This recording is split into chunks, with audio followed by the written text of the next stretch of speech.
Let me tell you why I love my trusty cable release for my Canon 90D. The point of the physical cable release is that when you're doing long exposures, it stops any movement, shaking of the tripod of the camera itself, creating unsharp images. And the way it's connected is on the Canon 90D. You can see I've already moved the little protective plastic piece out of the way.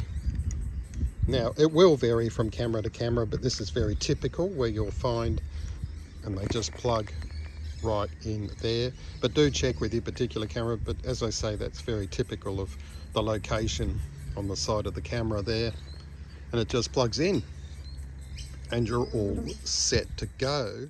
If you look closely on the cover, you can see the physical cable release illustrated on the cover on the side of the camera. So let's just say for illustrative purposes, we put it on B because we want to do a long exposure. So I'd come along and press this down, slide that up. Now that is now locked. And so until I release this shutter, until I slide this back down, the shutter will remain open. We can see with the counting at the top, it's one way to monitor it. You can use your mobile phone timer, all sorts of things. And then if you wanted to release, you just slide it back and up it comes. Now obviously in this shot it's all going to be completely washed out because it'd be a much shorter exposure time, but that's how it physically works. It's a wonderful device.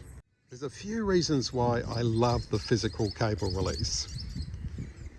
The first one is absolute reliability, where you can get in-phone apps, you can have in-hand remote controls, you can purchase intervalometers, and they have their real place. They have all these things have their place, but the reason I love the physical cable release is that there's no connectivity issues, there's no Bluetooth link, there's no wireless issues, and also there's no battery drain. And this makes a big difference.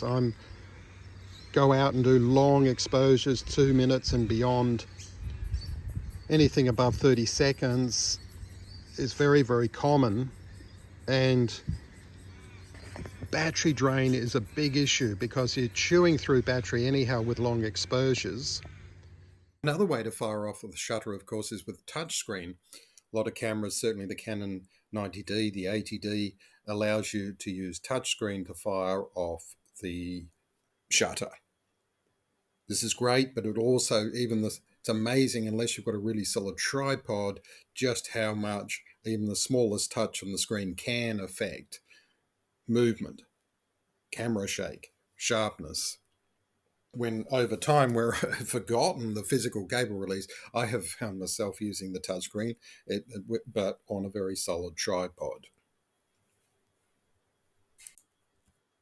One thing you can do if you're using touchscreen is to put the self timer on to a couple of seconds. When you do touch the screen, the timer then activates. 2 seconds later, the shutter goes off. Now, the only limitation to this can also be that if you're shooting on bulb, as in beyond 30-second exposures, that to then close the shutter, the self-timer doesn't operate.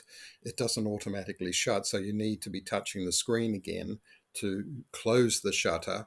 Whereas if you're using it on less than 30 seconds, like say on aperture priority mode, you can use a 2-second timer with the touchscreen, and then the shutter will automatically close. So that's another way of dealing with it.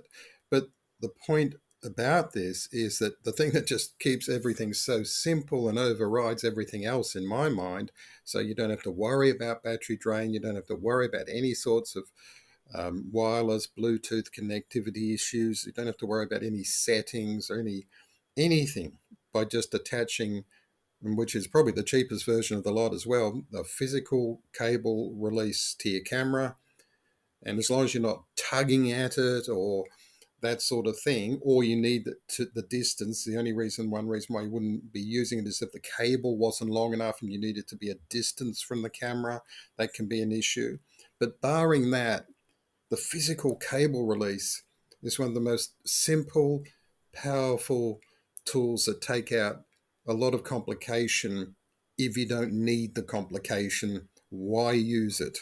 If you do need it for all sorts of different reasons, which perhaps I'll make a separate video, but if you don't need it, don't add another layer of complication. Hope you've enjoyed the video. I'll put a link in the description also for I've got a free cheat sheet for long exposure calculations if you're interested. Check that out. If you like the video, do subscribe, and I'll catch you in the next one.